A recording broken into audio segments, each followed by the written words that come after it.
A stroll through a Babylonian library you've never heard of.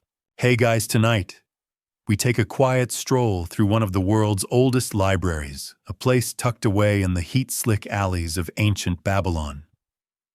You step out of the clamor of the marketplace, away from the vendors shouting about figs and fish, and into a small arched doorway where the air instantly cools.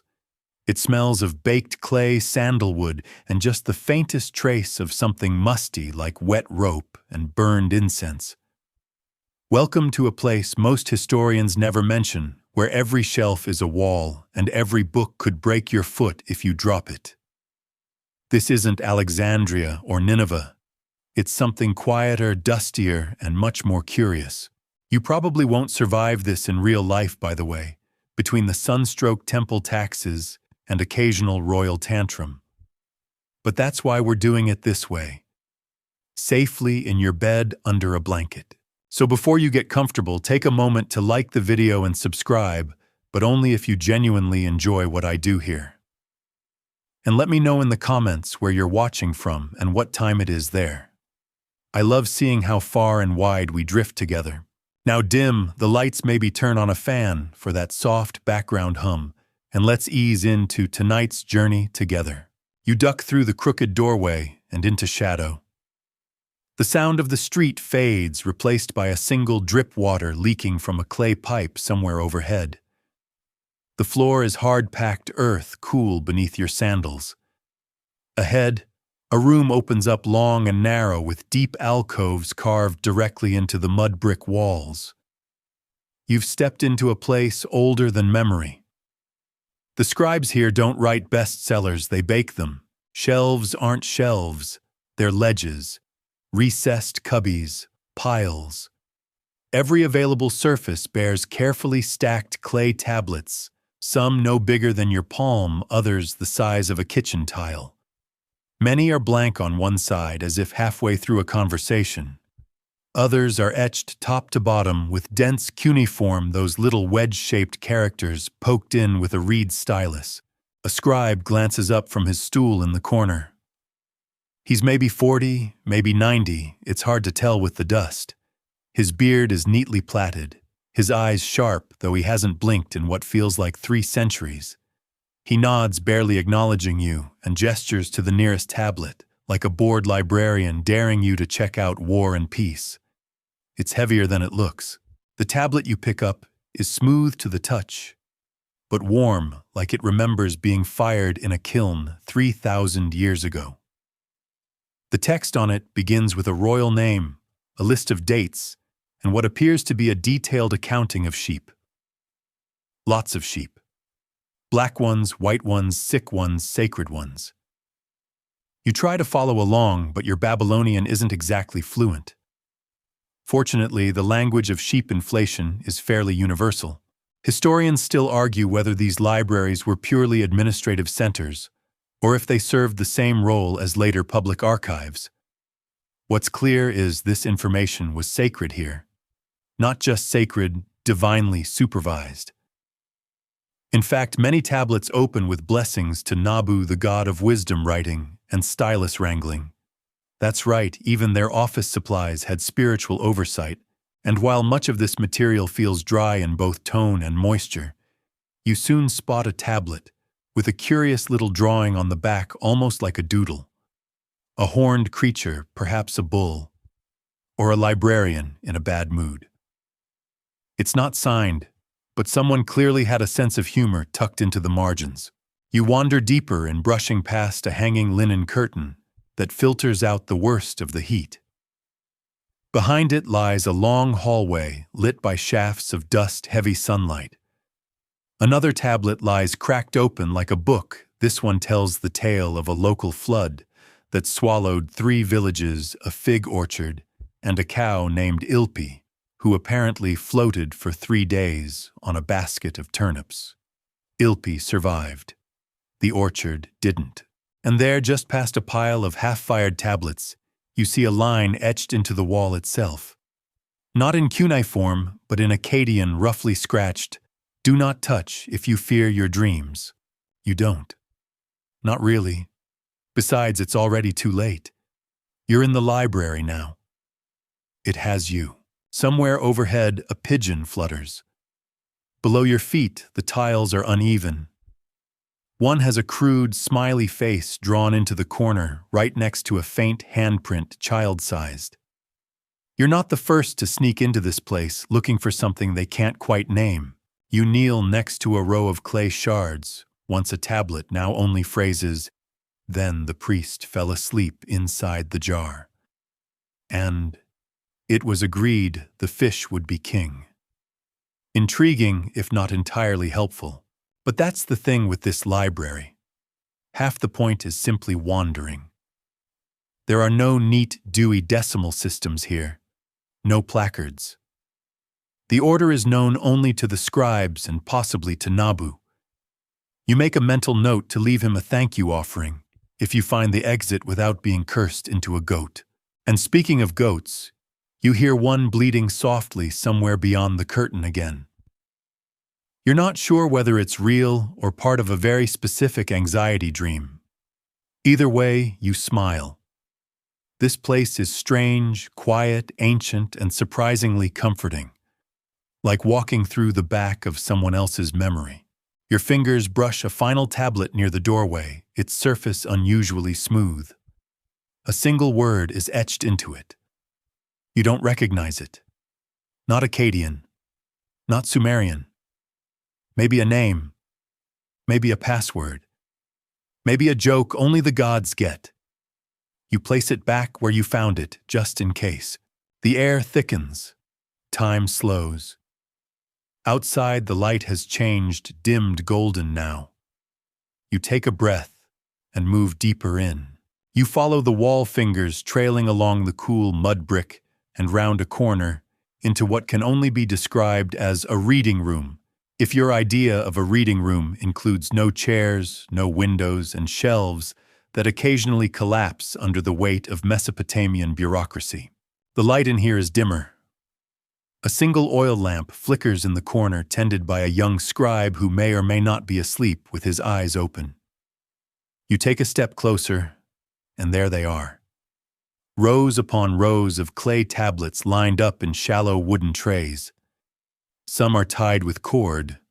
Others are stacked in piles that would horrify a modern archivist. You pick one up at random. The writing is dense, tight, and rhythmic like a chant. This isn't sheep counting, it's a hymn. You recognize the name of Ishtar, goddess of love, war, and confusing personal boundaries. The text praises her glorious shadow and mentions something about a golden cucumber. Historians still argue whether that was a sacred object or just an unusually expensive vegetable. You wander past tablets dealing with land contracts, marriage agreements, and something that appears to be a recipe involving lentils, goat fat, and 1 fist of holy salt. That last ingredient seems to pop up a lot.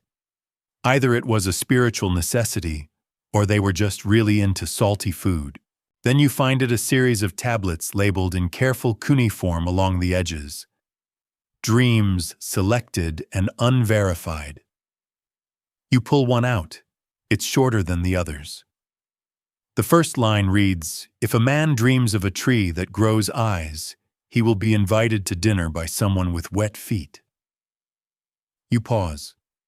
Technically, that's prophetic, poetic, problematic. Across the room, a low wooden bench creaks. The older scribe you saw earlier is now sitting on it, watching you without judgment. His expression is one of mild amusement, the kind you'd expect from someone who's seen far too many people try to make sense of this stuff. He waves you over, then lazily tosses you a stylus. It lands in your palm with an unexpected weight. "Write something," he says, voice gravelly. "Anything. The wall won't mind." You glance behind him. Sure enough, one portion of plaster bears dozens of faint impressions, practice marks, lazy spirals, little hearts, even a stick figure stabbing what appears to be a sheep. You etch a small star. It feels more permanent than it should. The scribe nods and returns to his task, gently brushing dust off a particularly old tablet. You peer over his shoulder. The text is fragmented, but 2 lines catch your eye. The river weeps when forgotten, and he who records nothing becomes nothing. He shrugs. Could be a poem. Could be instructions for plumbing. You smile and wander back to the shelves where the next row reveals a different tone. These tablets are less ornate, their text quick and clipped. You're reading letters, correspondence between merchants, complaints from temple staff, and one scathing note to a neighbor, "Return my goat, or I will inform the moon priest of your drinking." Quarrels, logistics, bureaucracy. It's strangely comforting. These were people who worried about deliveries and who gossiped misfiled paperwork and occasionally lost a goat. One tablet you pick up ends mid-sentence. Perhaps the writer was interrupted.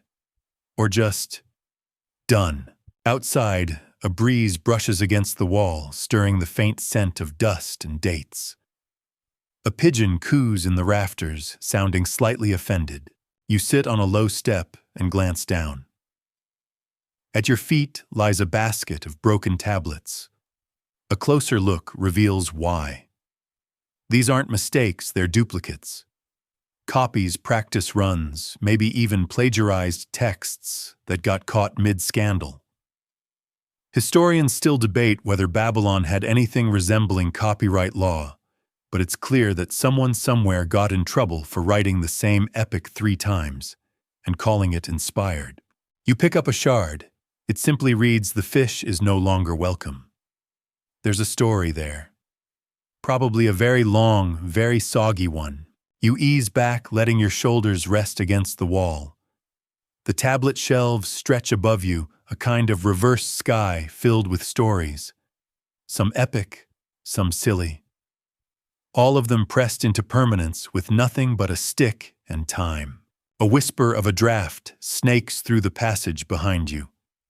It smells like dried figs and old leather. Somewhere nearby, a tablet falls with a muffled thud. No one reacts. This is a place where even minor disasters are handled with a sigh and a broom. You tilt your head back and trace the patterns in the brick ceiling. It's uneven, patched in places, probably repaired 100 times with whatever was at hand.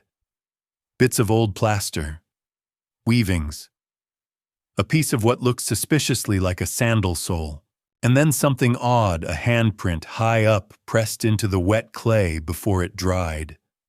Larger than yours. Maybe ceremonial. Maybe someone just needed to stretch. Your eyelids grow heavy. The lamp flickers. The young scribe now snores quietly, head tilted at a ridiculous angle. The old scribe hums to himself, cleaning his stylus with a piece of wool. The library breathes in and out, silent and waiting. You glance back at the dreams section. One more line from a tablet swims into view. To dream of reading is to remember what has not yet happened. Sounds about right. You rise, legs tingling from sitting too long, and slip back into the corridor, brushing aside a hanging reed curtain as you go. This next room has a lower ceiling, the air warmer, denser, as if it holds its breath along with you. In front of you now is a scribe's workshop, or more accurately, a sort of scribe's sweatshop. Wooden tables crowd the space, each one stained with ink clay and what might just be sesame oil. The scribes, mostly teenage boys with impressive hair and unimpressed expressions, work in a rhythm that feels almost musical. One rolls clay, another flattens it. The third scratches out a royal decree with the speed of someone who's late for dinner. You hover at the edge of the room, not quite invisible, but tolerated like a stray cat. One boy glances up and mutters, "Don't step on the dog." You look down. Sure enough, there's a tiny sand-colored dog curled under the table, snoring with an intensity that implies seniority. He's the only creature in here with any authority. He twitches once in his sleep, likely dreaming of dropped chickpeas. Nearby, a wall bears a large clay panel, an official decree from King Nebuchadnezzar II himself, complete with signature seal. The king you remember had a flair for grandeur. He rebuilt Babylon, likely ordered the hanging gardens, and had a temper that could clear a temple courtyard. The decree on the wall, it's about standardizing tablet sizes. Historians still debate whether this was a bureaucratic necessity or just a pet peeve. But from the grumbling in the room, it's clear the scribes blame him for their sore wrists. One tablet template is proudly labeled Nebuchadnezzar's favorite, and it's about the size of a dinner plate. You move to another table where an older student is transcribing a legal document from a broken shard. His work is meticulous, almost reverent, as he tries to guess what the missing parts once said. The phrase, "shall not take the ox if the," trails off in a frustratingly mysterious way. The student sighs and scrawls probably something about a fence in the margin. You resist the urge to giggle. On a high shelf nearby rests a set of training tablets, practice texts for young scribes. Some are classic wisdom tales, a fox who outsmarts a turtle, a shepherd who marries a star. Others are just lists. List of acceptable vegetables. List of known rivers. List of people who owe me things. One charming entry reads, 1. Shuma, goat. 2. Lilac, bread. 3. Probably Namtar. Still pretending he doesn't know. There's comfort in these repetitions. In a world without Google, everything worth remembering had to be carved, copied, and recopied by hand. Knowledge wasn't just stored, it was earned, smudged, and double-checked by tired eyes in rooms like this one. You slip past the scribes and deeper into the workshop, where another section is dimly lit and quieter. Here the master scribes work. Their tools are finer, their tablets smoother. A low murmur drifts from one corner where two older men argue over the best way to describe a lunar eclipse. It's a demon swallowing the moon, one insists, arms folded. No, no, the other replies, rubbing his temples. It's the moon turning its face in shame. We wrote that last time. You watch as they compromise by adding a footnote. Some believe this is the act of a celestial wolf. Scholars today still argue over whether this was religious metaphor or late-night storytelling under deadline.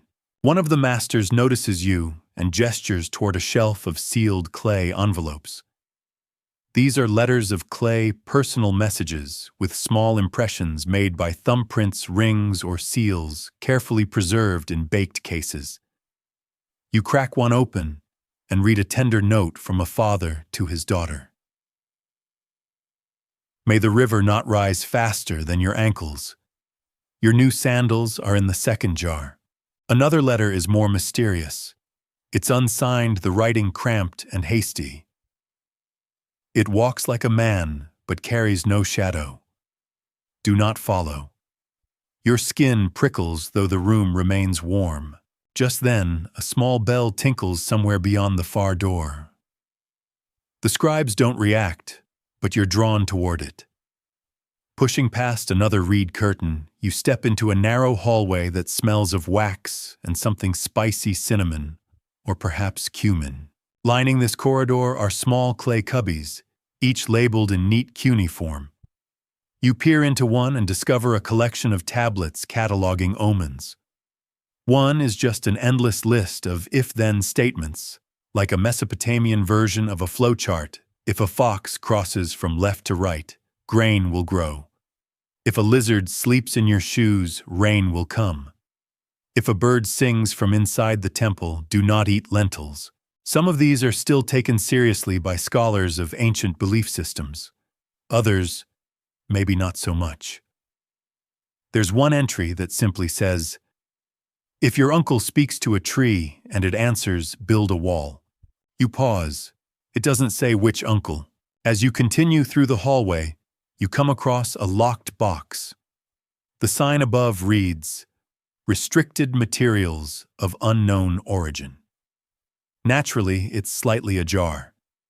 You peek inside and find a few bizarre items, a tablet with spiral writing that doesn't match any known script, a chunk of stone that glows faintly in the dark, and a figurine shaped like a man but missing its mouth. You close the lid gently. Sometimes even ancient libraries had junk drawers. Back out in the main scriptorium, the energy has changed. The younger scribes are cleaning up stacking tools, smoothing leftover clay. The little dog yawns, then promptly steals a piece of bread someone forgot to hide. The head scribe, the one humming earlier, walks over and gives you a slight nod. We keep the stories because one day someone will need them again. You nod back. There's nothing more to say. You trail behind the head scribe as he moves through a doorway you hadn't noticed before. It's narrower than the others, framed in rough wood instead of baked brick, and half covered with hanging reeds that rustle as you pass. On the other side is a different world entirely. This is the archive vault, a cooler, quieter chamber lined floor to ceiling with cubbyholes. Each slot holds its own clay tablet or tablet bundle wrapped in fiber netting or secured with strings of dried flax. The air smells like time and dust, and maybe faintly of dates. You inhale and try not to sneeze. You glance down and spot a small bucket of sand with a brush poking out. The label reads, "In case of mold." Naturally, that doesn't fill you with confidence. The walls in here are thicker. Light filters in from high slitted windows, creating slow-moving bands of gold that inch across the floor. There's no noise except the gentle tick-tick of clay cooling and maybe your own heartbeat. If the scriptorium was a hive, this is the honeycomb, silent and sacred. A small sign points to the left. Medical texts, head to toes. You follow it and soon find yourself among the health tablets, each one etched with slightly disturbing specificity. One recommends sleeping with a black puppy to cure nightmares. Another details the recipe for an ear infection remedy involving mashed garlic sheep's milk and the tears of a cheerful person. Good luck with that. There's also a very confident tablet titled Guaranteed Tooth Pain Remedy. You read aloud, if the worm has entered the tooth mix beer and crushed turtle shell. Swish 3 times. Historians still debate whether the tooth worm was metaphor medicine or just wishful thinking. But it does explain why everyone in the ancient world looked like they were chewing carefully.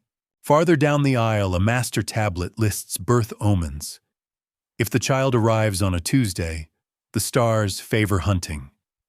If born during a thunderstorm, they'll be wise but stubborn. There's one very long section about twins, especially the kind that share dreams. A note scribbled in the margin says, "If this happens, consult a moon priest." You blink. What does that even mean? You pause in front of a display marked herbs and brews. Here are recipes that walk a fine line between medicine and magic. The sleep blend for restless goats seems oddly specific, while the potion for forgetting is more ominous than helpful. You can't help but note that it includes fermented fig wine, crushed lotus, and a whisper from someone who owes you nothing. No one ever talks about the poetic side of ancient pharmacology, but clearly it was thriving. At the center of the archive sits a large tablet pedestal, more of a throne for books than for people. On it lies a copy of the exorcism manual of Lugal Kybra, its cuneiform strangely decorative, as if the tablet were intended more for display than use. The opening line reads, "Speak gently to the demon for it too." Once knew silence. You run your fingers over the symbols, half expecting it to hum beneath your touch. Maybe it does. Or maybe you've just inhaled too much ancient dust. A low shelf nearby houses children's health charms. Tiny clay amulets shaped like lions, fish, and birds, each with a spell to protect against fever, night fear, or whispering sickness. One is even designed for hiccups, shaped like a frog with a tiny poem. Hop once, hop twice, then go away. Take the hiccups with your play. It's heartwarming and a little sad. Ancient parenting, it turns out, wasn't all that different from the modern version, mostly just doing your best and hoping the frog helps. Tucked into a far cubby behind several stacked scroll jars, you notice a clay-bound document labeled simply, Eyes. Inside it reads more like a philosophical musing than a medical guide. It talks about how the eye is the bowl of the soul and warns never to look directly at the gods. One line stands out. If you see what should not be seen, cover your eyes and eat honey. That's oddly soothing advice, possibly edible too. As you're leaning in to decipher a cracked section, a breeze flutters in through one of the slitted windows. It carries with it a faint murmur like someone humming very far away. You pause, listen. It's not just your imagination. You turn, and for a moment, it feels like the room expands a subtle stretch, as if the building has taken a long breath. The sound fades as quickly as it came, leaving behind only that dry, warm air and the ever-present tick-tick of clay cooling. Near the exit of this chamber, you find a short row of forbidden tablets, each marked with a wax seal, then broken and resealed countless times. You can't resist. One describes a ritual involving 7 oils, silence at dawn, and a mirror placed beneath a fig tree. No purpose is given.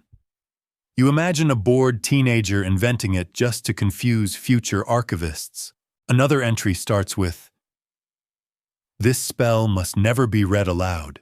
Naturally, it's the best handwriting you've seen so far. Before you go, your eyes land on a small curved tablet, a kind of reading aid. It's engraved with a quote from a priest-scholar named Adad Shuma Usur. "Reading is a soft way of touching the gods. Try not to wake them." You let that one sit in your mind for a while, and then you walk on. You step softly back into the corridor, still clutching the lingering scent of clay fig and something more ancient like smoke trapped in stone. The library curves again, this time downward into a narrower, gloomier tunnel.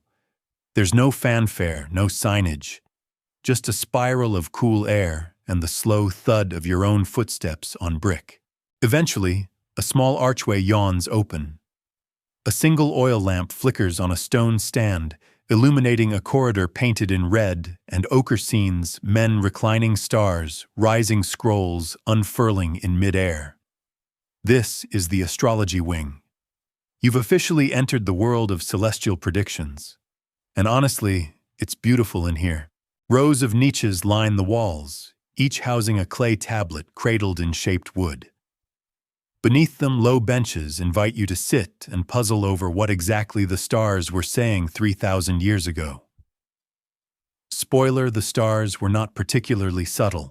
One tablet near the front reads, "If the moon is red and the goat sneezes before dawn, a flood will come."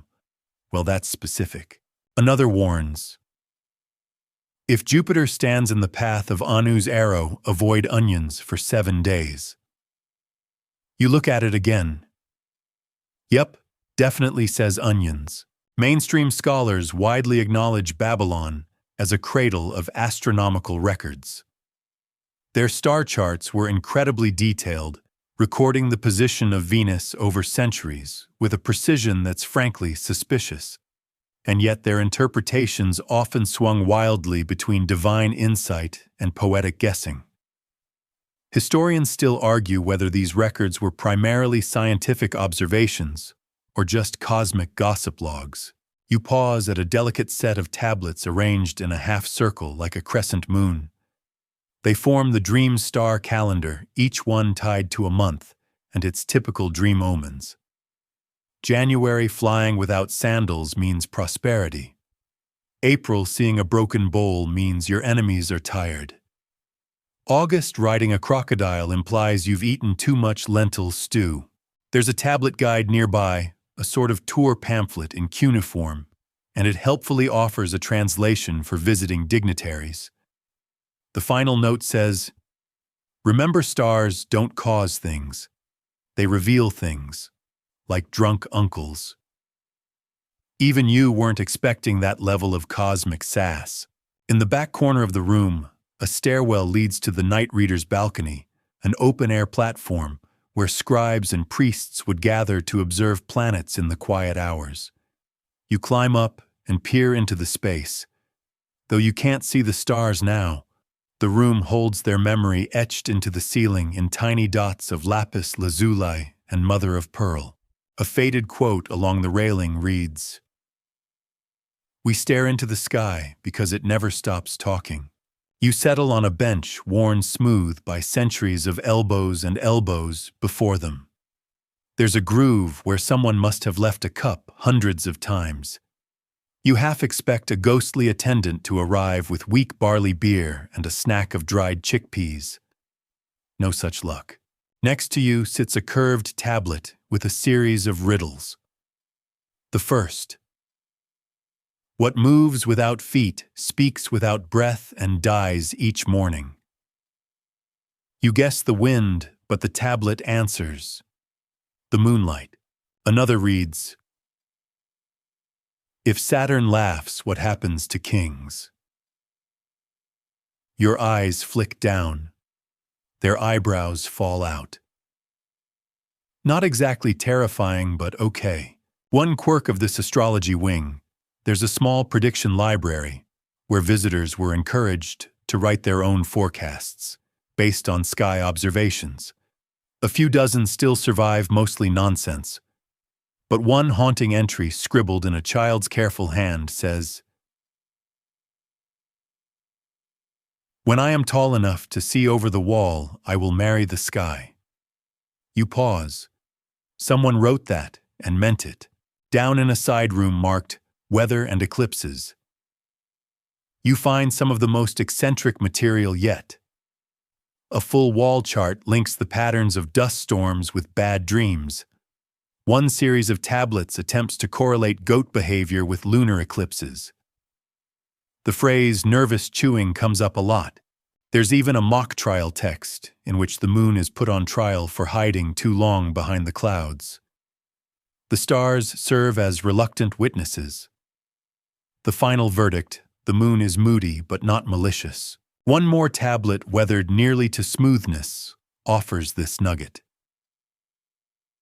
When the stars vanish early, stay indoors. The gods are brushing their teeth. You find that comforting in a surreal kind of way. As you prepare to descend from the balcony, you pass a final bronze plaque. This one's newer, clearly added centuries after the original library stood. It reads in poetic Akkadian script, "The stars did not build our homes, but they gave us something to point at when our roofs leaked." You smile, a shrug toward the sky 3 millennia old and still relatable. The hallway beckons again, gently curving toward another chamber. The stars fade behind you, but their stories, lunar teeth, cosmic onions, romantic children cling gently to your mind. You tuck the memory into your pocket like a pebble picked up on a strange and wonderful walk. As the glimmer of starlight fades behind you, the passage darkens into a corridor lit only by scattered oil lamps cradled in shallow wall niches. The walls grow damp, the air more fragrant, spiced somehow like cinnamon bark scraped on hot stone. You breathe it in and realize you've entered the medicinal wing. This section of the library is less grand and more lived in. The floor creaks with use, and the narrow wooden shelves groan under tablets smeared with plant oils and animal grease. Some are wrapped in linen, tagged with tiny clay seals, showing plants, scorpions, or curiously expressive eyebrows. You pass a long clay basin with a trickle of water still running through it, likely ceremonial, but also perfect for washing up after sticky scroll handling. On one ledge sits a jar labeled with cuneiform that loosely translates to "do not drink this," not even a sip. And that's fair, considering that Babylonian medicine involved a blend of herbal remedies, sympathetic magic, and the occasional surprise ingredient. For example, Babylonian healers regularly prescribed mashed date pits, moldy barley, or powdered lizard bones for ailments ranging from headaches to heart heat. which you suspect was their term for anxiety heartbreak or spicy stew indigestion. One tablet you squint at reads, "If the patient's tongue wags in circles and his feet smell of goat, give him boiled fig root with sand. Sing to him of the rivers." Another prescription calls for crushing garlic with honey and shadow water. Historians still argue whether shadow water refers to early conceptions of lunar dew or just stagnant puddles. On a low shelf, you find a stack of dream-based diagnoses, which sound more like horoscope medicine than actual science. One tablet solemnly warns, "If the sick man dreams of falling figs, he has been cursed by a neighbor's goat. Bury an onion in the doorway and wait 3 days." That's one way to solve a fever. Yet in fairness, Babylonian medicine wasn't entirely guesswork. Their texts contain surprisingly accurate descriptions of symptoms, fever cycles, swelling, shortness of breath, even what could be early understandings of epilepsy and strokes. They differentiated between diseases caused by physical trauma and those from unseen forces, though they had a curious fondness for blaming wind demons for everything from colds to stubbed toes. You reach a shelf labeled with a clay placard, "Women's Health and Birth Rituals." The tablets here are smaller, rounded, worn with handling. One discusses pregnancy cravings, encouraging midwives to offer sweet beer and sour pomegranate to balance the child's breath. Another is less charming, a birth charm involving the burning of 7 blue feathers and whispering the child's name into a clay bowl before it's born. Strangest of all is a tiny shard labeled for insomnia. You lean in close. The prescription: rub thyme oil on the soles of the feet. Lie beneath the stars. Whisper the name of your great-grandmother's donkey until sleep comes. Well, if you ever need it, just as you chuckle, a loud creak startles you.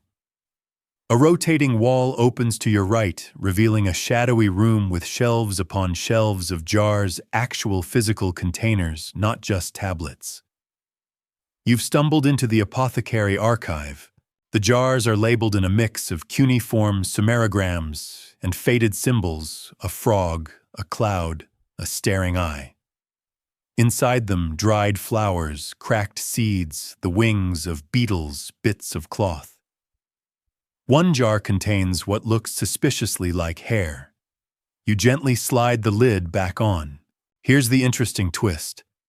Babylonian healers kept not only recipes, but patient records etched in short phrases like "woman of sour breath, treated with mint leaf and salt, returned smiling," or "man stung by snake, blamed his brother, required soothing chants and cold bricks." Historians debate whether these tablets were kept for legal records or simply as notes to remember what did or didn't work. Some even argue that medical apprentices used them like flashcards, though your modern mind struggles to picture a test where the answer is rub goat fat on both ears and wait for a sneeze. A clay box near the back contains counterspells, ritual instructions meant to reverse a curse or redirect illness. These are deeply ceremonial, lighting incense at dawn, chanting under specific constellations, hiding small figurines in baskets of millet. One note states, "If no improvement, repeat for 7 days or until the patient laughs." In a dusty alcove, a surprisingly modern-sounding tablet catches your eye. It's labeled, "For sadness that lingers." The remedy: a bath with warm stones, a song of rivers, and figs roasted with honey. Remind the sufferer of their name. Honestly, that doesn't sound half bad. You glance around and notice a curious pattern. The deeper you go, the softer the space becomes. The shelves lower. The benches are cushioned in old reed mats. This wasn't just a place of study. It was a sanctuary for aching bones, worried minds, and anyone dealing with scorpion stings or heartbreak or both. Before you leave, a final tablet cracked, but legible rests atop a small stool. It reads, The body is a clay jar. Fill it wisely. Mend it gently. Never pour out all at once. You pause. Somewhere far away, a storm begins to roll across a desert. You imagine a priest-doctor reciting that line to a tired merchant handing them thyme oil and a whispered prayer. The corridor beckons again, this time toward a brighter, warmer place. You brush your fingers on the wall as you go, as though thanking it for keeping all those strange cures safe. The corridor tilts upward now ever so slightly, as if nudging you toward airier thoughts. You feel the texture of the stone change beneath your sandals, smoother, more polished, worn to a quiet gloss by centuries of shuffling feet. There's a faint hum in the air, and as you round a corner, it hits you birdsong. Yes, actual birdsong echoing from the open vaults of the astronomical courtyard. The Babylonian library wasn't just a place of clay and quiet study. It was also a window to the stars, literally. You step into a broad, domed chamber with a retractable ceiling, well partially collapsed now, but it used to retract. Perched in nooks around the walls are stone stands designed to hold bronze armillary spheres, star maps on wooden discs, and one odd rotating wheel that seems to track something ominously irregular. Here scholars watched the heavens to track omens, mark seasonal festivals, and occasionally panic when Venus did something unexpected. Babylonian astronomy was remarkably precise. They could predict eclipses, mapped the movements of Jupiter, and even charted the irregularities of the moon with mathematical patterns that modern scientists still find surprisingly sophisticated. Some historians argue they were the first to grasp the idea of celestial cycles as timekeeping systems, not just divine drama, which, well, also, there was a lot of divine drama. One cracked tablet simply says, "If Mars moves backward, do not begin any journey. Wait 2 days, then eat lentils." Practical and delicious, you stroll past a carved bench worn with butt-shaped grooves and gaze up at a painted star map on the ceiling.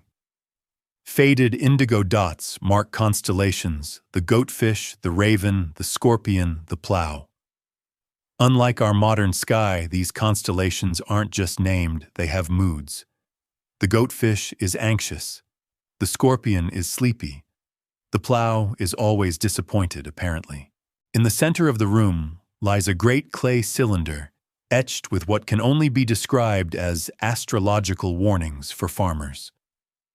Things like, if the moon is low and frogs sing loudly, do not plant onions. If a fox is seen walking left near barley, rains shall come in 2 days. Now, is any of this actually scientific? Depends who you ask. Babylonian scholars didn't separate astronomy from astrology.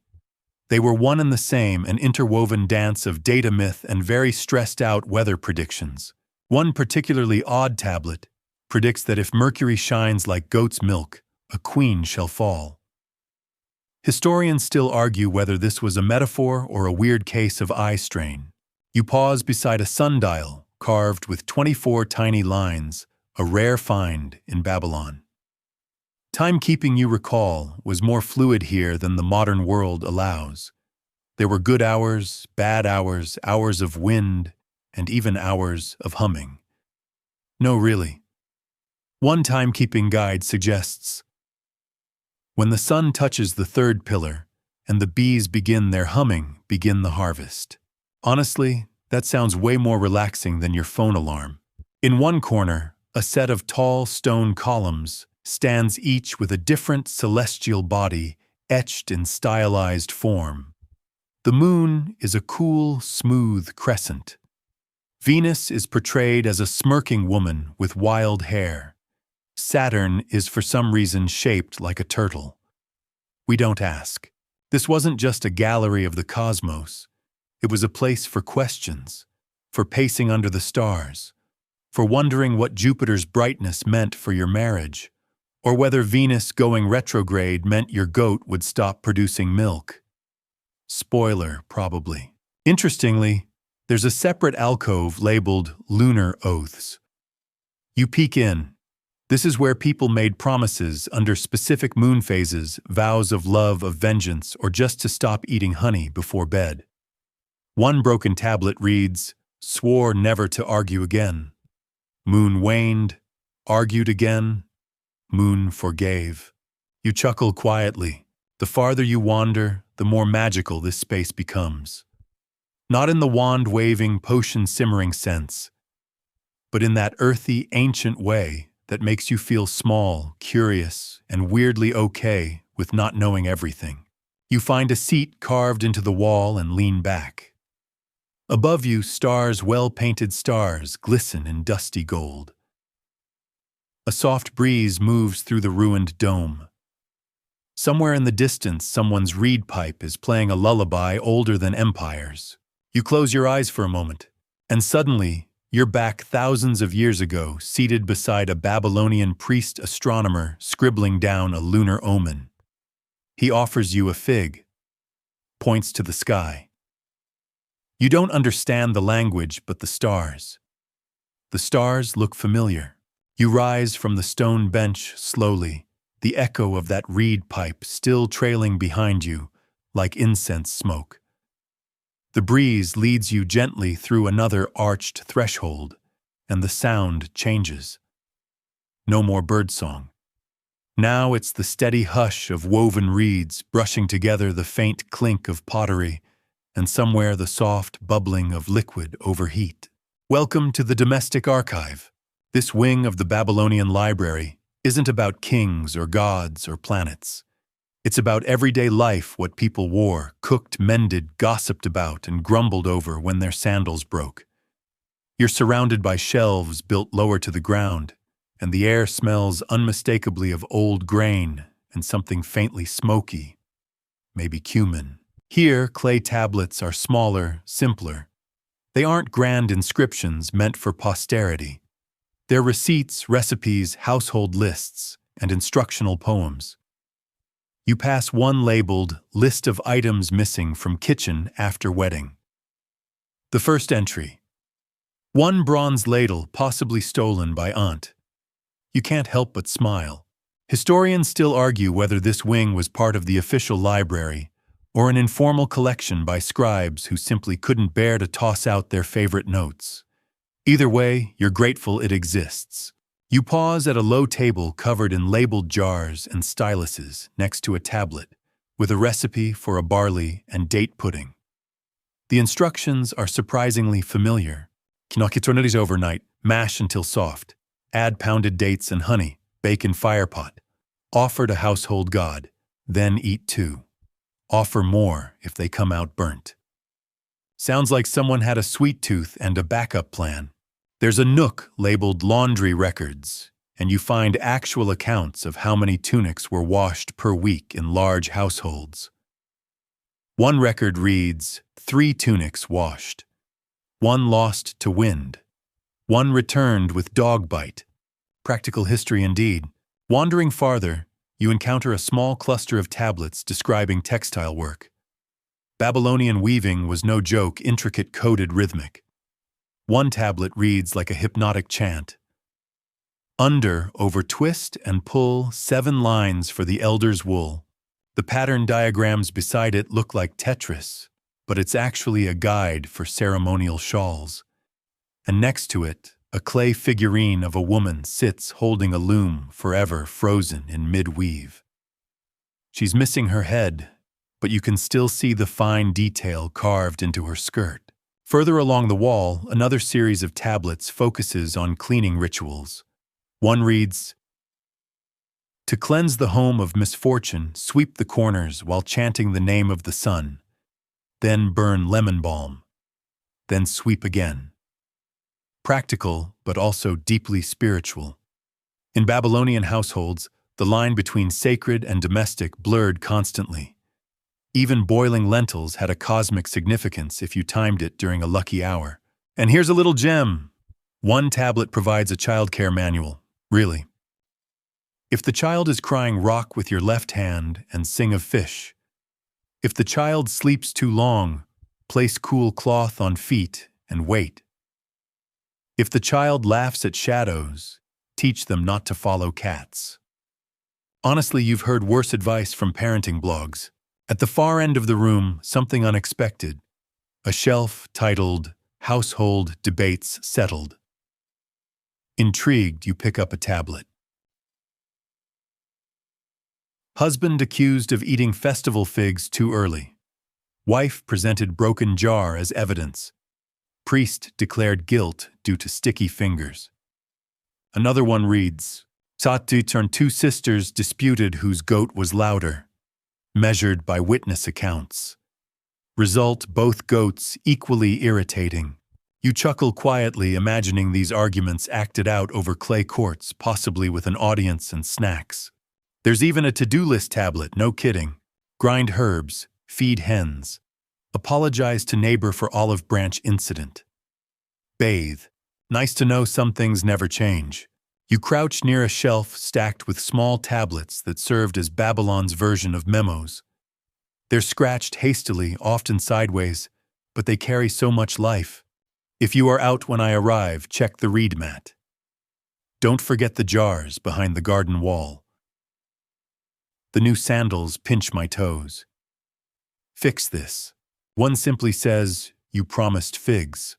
There's something gently beautiful about these forgotten notes. Not meant for kings or priests. Just quiet daily echoes of people trying to navigate the same small problems you do.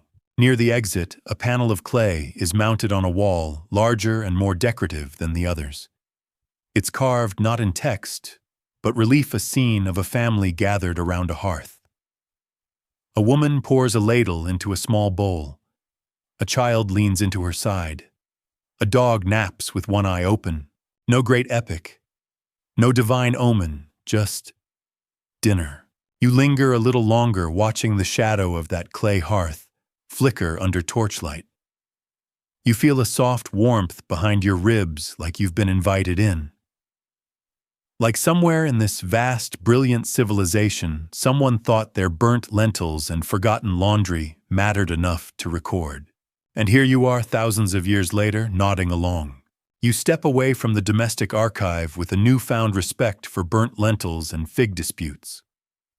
The passage ahead narrows, the light softens, and a new texture greets your fingertips as you trail them along the wall, smooth plaster etched with faint vertical lines. This must be the scribe's wing. If the rest of the library is the brain of Babylon, this is its steady, ink-stained hand. You smell it before you see it, old clay dust, something resinous, and a whisper of cedar. The scribe's world was meticulous, rhythmic, and to be honest, probably terrible for your back. You duck into a side chamber lined with benches and writing desks, each angled just so to catch the afternoon light from slitted windows high above. Tiny niches in the walls hold bundles of reed styluses and bits of wax for smoothing clay. One desk is still marked with the gentle impressions of a left-handed writer, which feels oddly intimate. You reach for a tablet half buried under a cracked inkwell lid. It's not a story or a contract, just a scribe practicing the same word over and over again. Sharum, Sharum, Sharum. King, king, king. The cuneiform grows more confident with each line. Historians still argue whether scribes were primarily scholars, bureaucrats, or civil servants with excellent penmanship. In truth, they were a bit of all three and also part priest, part librarian, part human Xerox machine. Training to become a scribe was no joke. It could take over a decade, starting in the tablet house. A kind of school where students sat cross-legged for hours, memorizing symbols, proverbs, and measurements of grain. You pass a clay tablet labeled Proverbs for Young Scribes. Some favorites include: a fast hand makes many errors. Respect the clay, and it shall not crack. When you tire, recopy your teacher's mistakes quietly. Solid advice, honestly. One desk still holds a set of wax tablets used for practice, the stylus scratches barely legible now. You tilt your head and just manage to decipher a sleepy-looking drawing of a donkey and the words, Donkey smells better than your math. Even ancient students had opinions. Farther in, you discover the scribe's reference wall. This is where the real magic happened. Shelves and cubbies full of lexicons, symbol charts, astronomical conversion tables, and measurement guides. Clay rulers, miniature abacuses, and one unusual tablet that just seems to be an extended rant about how confusing fish weights are. If a small fish weighs a shekel and a big fish weighs 3, then why is the middle fish never what you expect? Mood. Scribes weren't just copying down texts. They were translating between dialects, inventing shorthand, and sometimes even adding their own editorial notes. One faint line at the end of a very long royal decree reads, "King insists this makes sense. I remain unconvinced." You can practically hear the eye roll. There's a tablet fragment wedged into the wall with tiny, precise script, clearly a draft of a legal document with crossed-out lines and margins full of tiny corrections. This was where law language and logic met clay and nerve. The stakes could be high, get a measurement wrong, and you misallocate temple rations. Misspell a name, and you insult a god. Yet scribes also got a bit creative. A tucked-away tablet under a sloped desk reads like a poem, but is actually a memory aid for grain taxes. 1 jar for the sun, 2 for the moon, 3 for the guard with the lazy broom. If tax season were always this lyrical, we'd all be in better moods.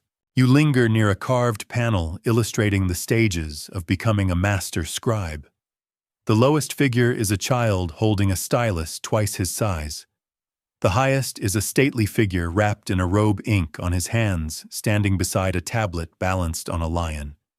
Subtle. Just past that, a locked cabinet. Well, okay, it's not locked anymore. The wood has long since rotted. Holds what appear to be the scribe's personal works. Not for record, not for kings, just for joy. You find stories scribbled in the margins of account logs. One about a talking date tree that scolds lazy farmers.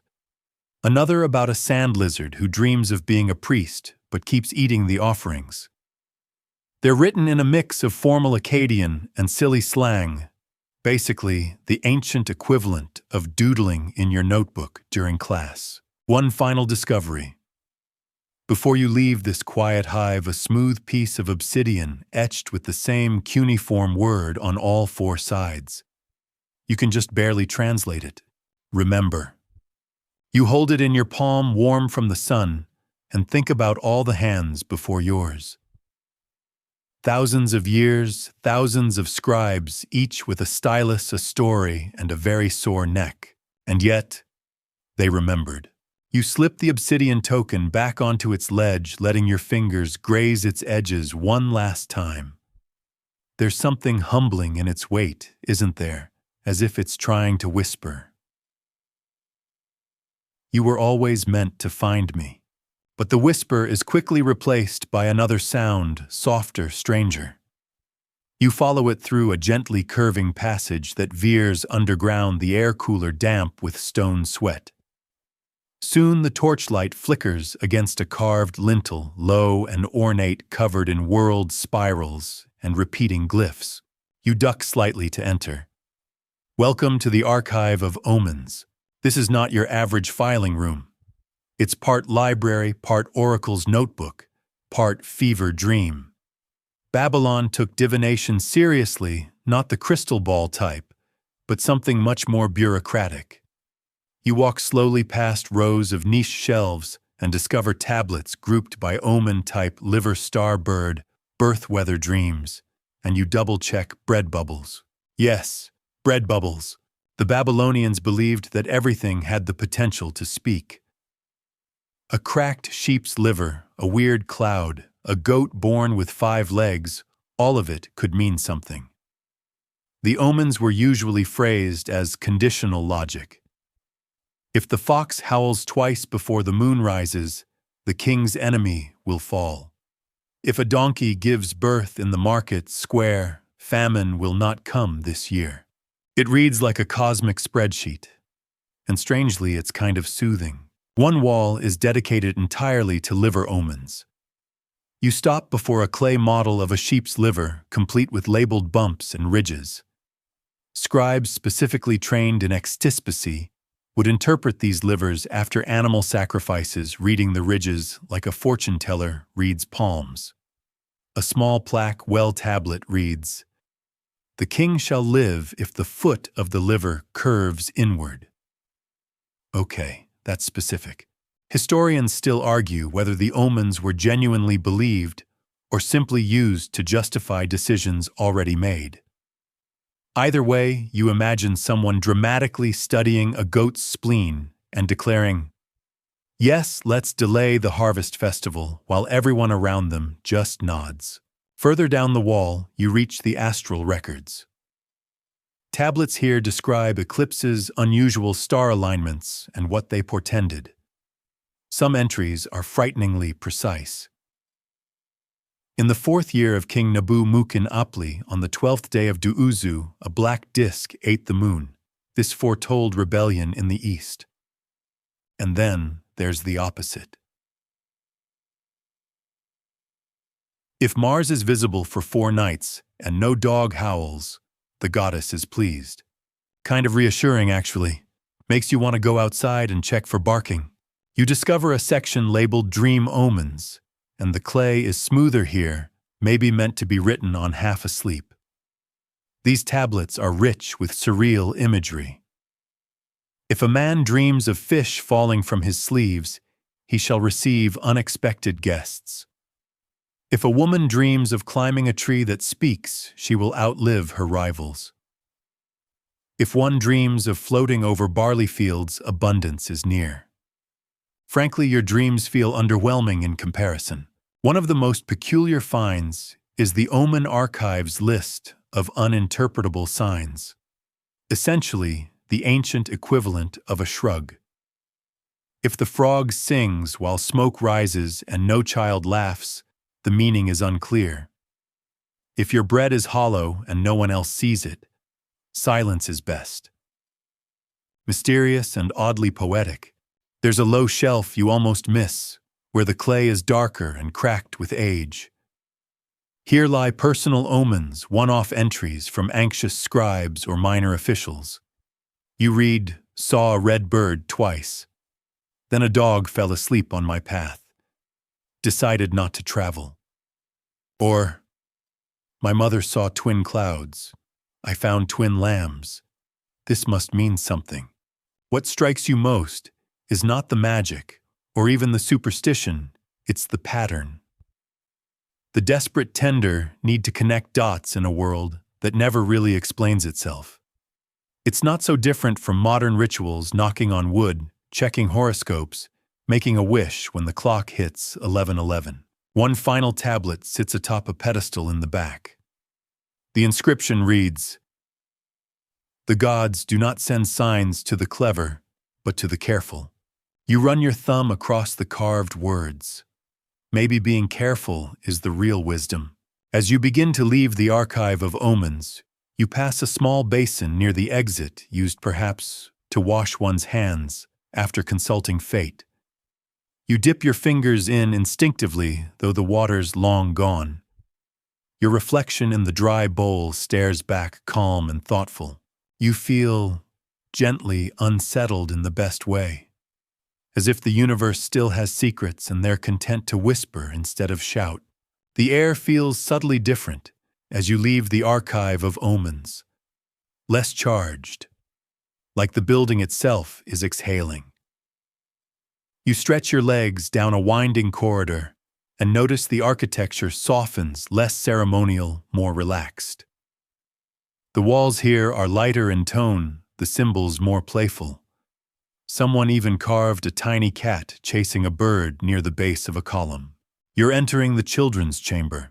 Yes, Babylonian children had their own corner of the grand library, not just for reading, but for being read to, for learning, and for playing in the shadows of epic tales and accounting tablets.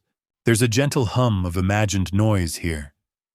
Tiny clay figurines left frozen mid-play, small seats formed from cracked bricks, and a wooden box with faded cuneiform that simply reads, "Do not open near nap time." You open it anyway. Inside story tablets. Not laws or royal decrees, just bedtime stories etched in clay. One tells of a turtle who outwits a lion using only his knowledge of stars.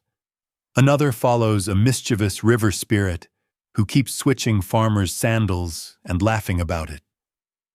The language is simpler, the rhythm more lyrical, and you can almost hear a parent murmuring it by torchlight. Some tablets are singed, others sticky with ancient pitch, perhaps once sealed in wax for safekeeping. You imagine tiny hands pressing into wet clay, not just to write, but to feel they were part of something big. Historians still argue whether this chamber was truly for children or just stored simplified texts for junior scribes. But the drawings, scrawled figures with smiling sun faces and exaggerated temple goats suggest otherwise. On one wall, a faded mural shows a child seated in a teacher's lap, pointing to a tablet, while the adult seems to laugh. Not mockery, more like the quiet thrill of a kid accidentally reading a hard word correctly. You move to a smaller alcove labeled Proverbs. These weren't just for grown-ups. Babylonian children were expected to memorize dozens. You pick one at random. A lazy child will chase shadows and miss bread. Brutal but fair. Another reads, "Speak softly to goats, loudly to siblings. Sound parenting advice honestly." There's an open clay workbook where someone practiced the same character over and over again, clumsy at first, then slowly improving. The margins are doodled with spirals, and one corner bears a deeply pressed thumbprint. A quiet signature.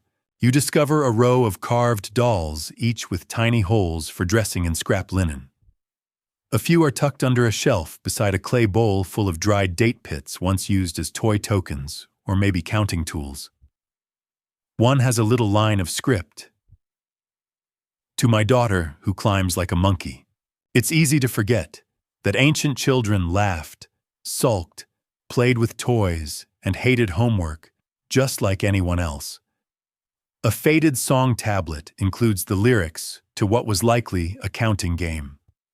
1 for the sun, 2 for the moon, 3 for the dog who sleeps past noon. You whisper it aloud and feel a little smile tug at the corner of your mouth. Tucked in the corner is what might be the world's first sticker chart, or at least its clay ancestor. It lists children's names, symbols of achievement, probably for reading or memorization, and one very dramatic frowny face next to a boy named Ilum. Poor Ilum. Maybe he knocked over an inkwell. The most poignant find is a small memorial wall near the exit. No fanfare, just names and dates etched gently, likely children who passed too young. You pause there, let the silence hold you. Someone remembered them. Still does. And suddenly you realize this chamber wasn't just for little ones. It was for preserving childhood itself. It's a soft place in a world of stone and gods and taxes and kings. A reminder that even in a culture obsessed with signs and omens, someone took the time to carve a story about a rabbit who wants to touch the moon. Before you leave, you spot a final tablet propped against the wall at child height. It's slightly tilted, as if someone meant to leave it behind. It reads, "Stories grow like gardens. Water them, and they feed you forever." You run your fingers along the etched words and step back into the corridor a little lighter than before. You emerge from the children's chamber and pause. For a moment, the quiet is almost too quiet, like the building is holding its breath. Then, just barely audible, you hear it tapping. Not ominous, not urgent, just rhythmic. You follow it, your footsteps now syncing with the beat. Welcome to the scribe's den. This is the hum and heartbeat of the Babylonian library, the scribe's workspace. Not where the kings made declarations or omens were archived, but where the dusty, glorious business of writing actually happened.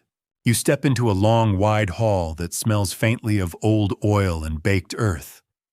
Desks, low, cross-legged benches really line the space in organized clusters. Each bears tools of the trade styluses of bonewood and bronze. Ink pots, though ink was less common here, clay was the canvas. And stacks of blank tablets awaiting their fate. There's a system to it all. You can tell just by the way the tools are arranged. A tablet press here, a stylus rack there. Some stations have molds to shape fresh clay slabs. Others have wax seals cooling in delicate stone molds. You run your fingers over a half-finished tablet. It's mid-sentence, mid-thought, really, as if the scribe had to step away and never returned. A side shelf holds practice tablets, many with the same phrase repeated ad nauseum. A good scribe is faster than a lazy god. Cute. Also passive-aggressive. One even says, "I write because the harvest hates me." Relatable. The scribes were the backbone of this world. They copied laws, wrote contracts, recorded offerings, tracked celestial events, and even ghost-wrote royal boasts. They were historians, accountants, poets, and bureaucrats, all rolled into one. Historians still debate the exact training scribes underwent. Some say it was temple-run, others argue for private schooling sponsored by wealthy families. What's clear is that the training was grueling. Learning cuneiform wasn't like memorizing the alphabet. It was like mastering several hundred tiny wedges with wildly shifting meanings depending on order and orientation. You pass by a diagram showing stylus angles, precise instructions for pressing the tool into clay at just the right tilt. Too much pressure, the wedge bloats. Too little, it fades. This wasn't writing. It was sculpture. And the tablets themselves weren't always flat. Some are shaped like little pillows, others like cones or prisms. One about the size of your palm is covered entirely in tiny wedge marks. No spaces, just pure info cramming. Think Babylonian footnotes. There's a small alcove where damaged tablets are being repaired. Well, we're being repaired. You spot glue pots made from crushed bone and tree resin, and a set of wooden clamps holding together a broken tablet that from the visible words seems to be about grain prices. Nothing glamorous, but still essential. Then there's the humor section. Yes, seriously. A few scribes clearly had a flair for jokes, or at least sarcasm. One short text reads, "The farmer prays for rain. The priest prays for taxes. The scribe prays to retire." Another has a list of imaginary temple jobs. 1. Royal chicken counter. 2. God's personal soap boy. 3. Demon correspondence clerk. Satire in cuneiform. Who knew? You sit on one of the worn benches, letting your fingers brush across a stylus. You imagine the daily rhythm, shaping clay, scratching symbols, smudging the occasional wedge, swearing under your breath, smoothing it out, starting again. It's not hard to believe that scribes developed little rituals. One tablet is etched with the phrase, "May the stylus strike true. May the clay forgive." In a corner, a water clock drips slowly, a reminder that time was measured differently here. Not in seconds, but in the patience of clay drying in the slow rhythm of precision. There's even evidence that scribes kept personal journals, though few survived. One rare find nearby includes a mix of professional notes and what seems to be a list of dinner ingredients. Multitasking Ancient Edition. Before you leave, your eyes land on a final tablet resting in a frame of dark wood. The script is neater, careful. The edges of the clay have been gently polished. You lean in to read. The gods write in stars. We write in mud. Still we remember.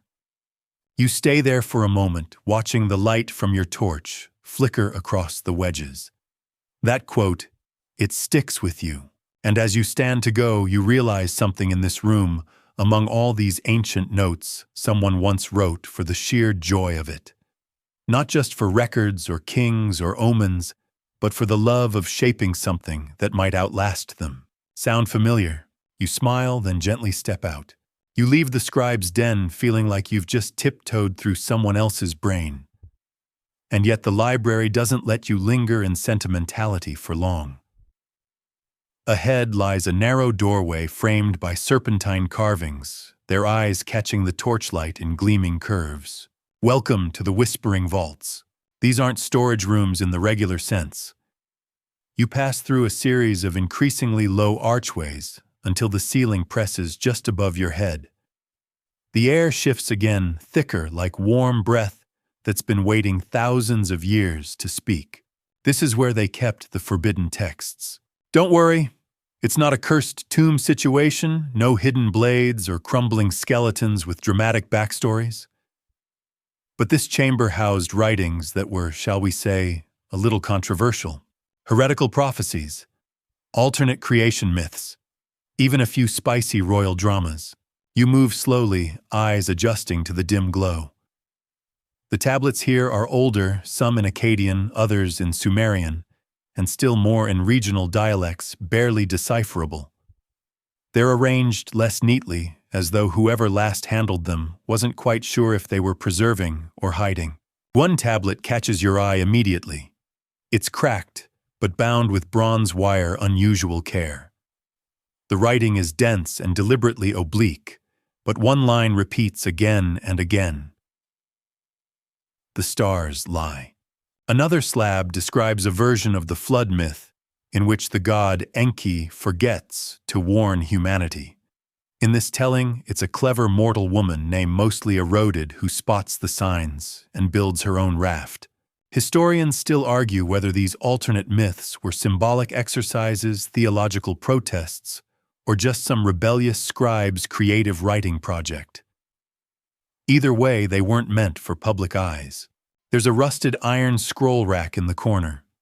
Yes, Babylon had a few early scrolls, though they didn't catch on like in Egypt. This one holds fragile reed parchment, flaking but still legible. It appears to be a priest's journal complete with margin notes like, met with Ashurbanipal's advisor, brought figs, he hates figs, noted. Then you find the dream diaries. Yes, really. A full shelf of clay entries simply titled Night Thoughts. Some are full of celestial rambling, others recount dreams involving oversized chickens, arguments with trees, or waking up on the roof with no sandals. One reads, dreamed of a fish with a human face. It knew my name. Sleep well after that, friend. There's evidence this vault also doubled as a censorship archive. Several tablets are marked with a seal resembling a yawning lion, an official symbol for restricted historians think. One even has a scribe's note scrawled at the bottom. Read quietly, or not at all. You find yourself whispering aloud without meaning to. Here you're not just reading history. You're reading what history tried to hide from itself. The quirkiest find in this room, a series of joke proverbs etched into a single tablet, titled plainly, Things You Shouldn't Say at the Ziggurat.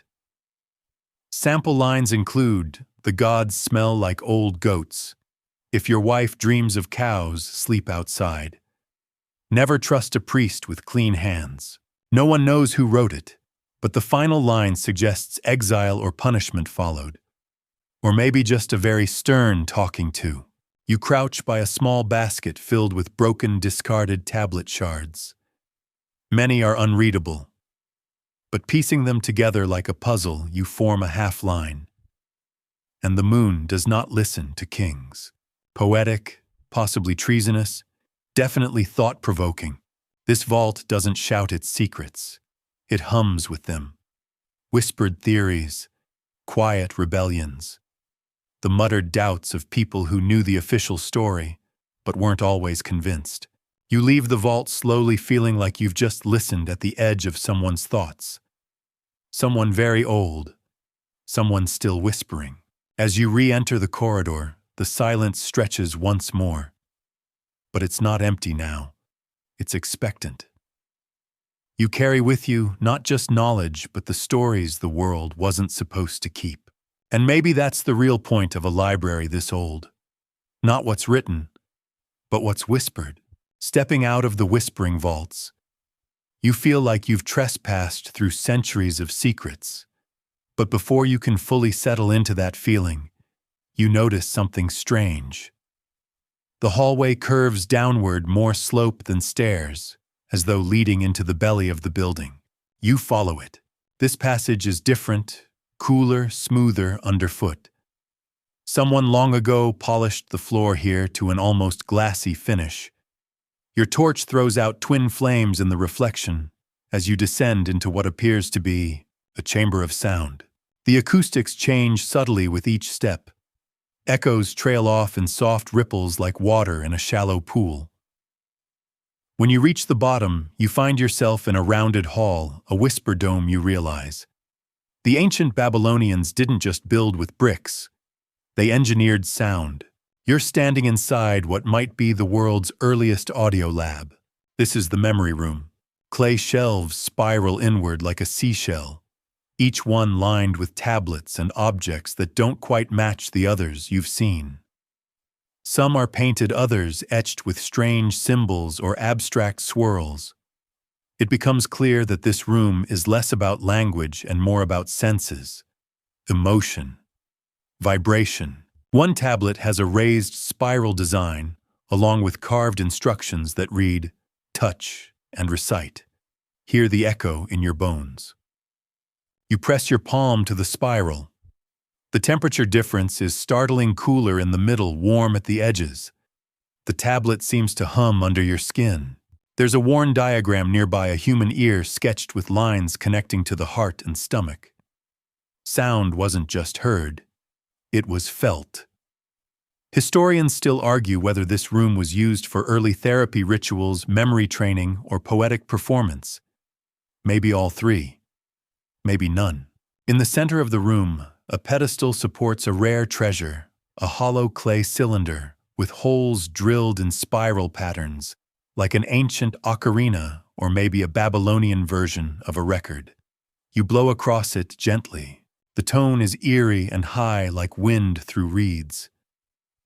You're not sure if it's music or a message, but the chamber answers, bouncing the note back in ripples of sound that fade softly behind you. One nearby tablet includes a phrase that repeats in different dialects. Say my name, and I return. Not ominous, just poetic. Maybe it was a funerary rite. Maybe a love spell. Or maybe it was an ancient experiment in how sound and memory intertwine. There's even a cluster of small objects laid out neatly on one shelf. Clay beads, bits of bone-dried flower husks. Each is tagged with a short, dreamy line like, "The scent of harvest," "My daughter's laugh," "Storms over Uruk." This isn't history in the conventional sense. It's someone's sensory scrapbook. You find a set of tablets with short entries that read more like modern affirmations. Breathe before speaking. Clouds do not wait for kings. You are not your father's debts. They sit beside what looks like a meditation seat, a carved stone cushion gently scooped in the middle from years of use. You settle into it for a moment, letting the silence wash over you.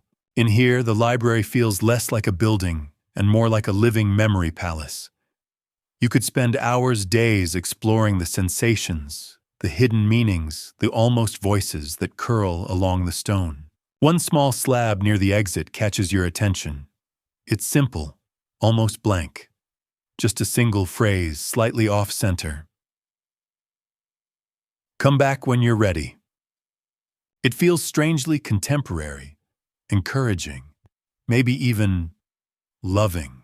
You rise, heart beating a little slower now, and pass back through the spiraling shelves. The echoes follow, but they're soft, content. Like the library has seen you and nodded. Back in the corridor, your ears adjust to the regular quiet again. But the memory room lingers in your senses, on your skin, in the warmth behind your eyes. You weren't just learning history in there. You were feeling it. By now, your journey has taken you deep into the marrow of the library, through dusty chambers and forgotten corners, past cracked myths and secret jokes, and into the hushed pulse of memory itself. But there's one more place you haven't explored. The air shifts slightly, as if nudging you onward. At the far end of a long, uneven hallway, a faint golden glow leaks from beneath a carved stone lintel. No grand sign, no inscription announcing importance. Just a simple image above the doorway, a reed stylus crossed with a stalk of barley. It smells faintly of parchment and smoke. Welcome to the Keeper's Alcove. This isn't part of the public library. It's more like a personal retreat, once used by the senior librarian priest or whatever title Babylon gave to the poor soul who had to memorize half the known world. Here the walls are lined with narrow alcoves, each stacked high with the tablets nobody wanted to copy. The boring ones. Tax codes from reigns long past. Harvest tallies. Fish inventories. Notes on the correct order of ceremonial goat washing. But somehow, these are the most human things you've read all night. You sit beside a stone desk carved directly into the wall. It's pitted with stylus marks, the ancient equivalent of doodles and fidget scratches. One corner has a sunburst chipped into it with obsessive care. You run your fingers across it, and it's almost like shaking hands with a ghost. Here you find a fragment of a scribe's daily log, one of the only surviving personal records in the building.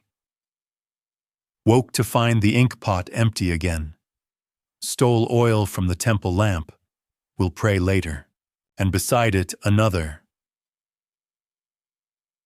Chief priest complained the barley count was short. Gave him extra figs to shut up.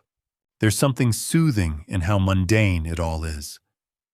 For every king's decree or cosmic myth, someone had to track the warehouse deliveries.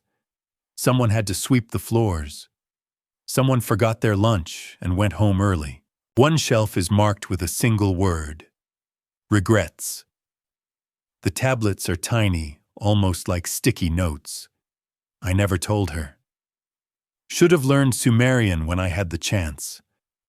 The fish sauce was a mistake. Historians still debate whether these were writing exercises, cathartic rituals, or emotional graffiti. But you don't need a degree to understand them. You've probably thought some version of each of those at some point in your life. As you dig further, you stumble upon a very old, very cracked slab labeled, "When the Water Came." It's not the usual flood myth. This seems to describe a real localized flood event, maybe from a breached canal. The tone is somber but oddly specific. The storage jars floated. I held onto one with dates still inside. My sandals never returned. That's the kind of detail history books leave out, and yet it tells you everything. In the final niche of the Keeper's Alcove, you find a folded linen pouch. Inside, instead of tablets, are small clay tokens, some shaped like sheep, others like jars or bread loaves. These were the earliest forms of bookkeeping long before cuneiform. One side of the pouch has a note. For when you forget how to count.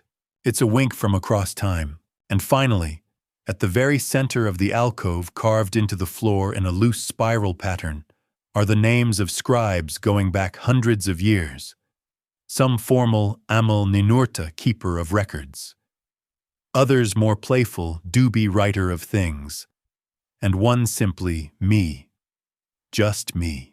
You stand for a moment in silence. All this, every chamber, every corridor, every cracked joke and failed prediction was kept alive. Because someone thought it mattered. Someone thought you might come looking.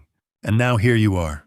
You've made it to the end of this Babylonian dream maze full of forgotten lives, thumbprints on clay, and memories that never really wanted to die.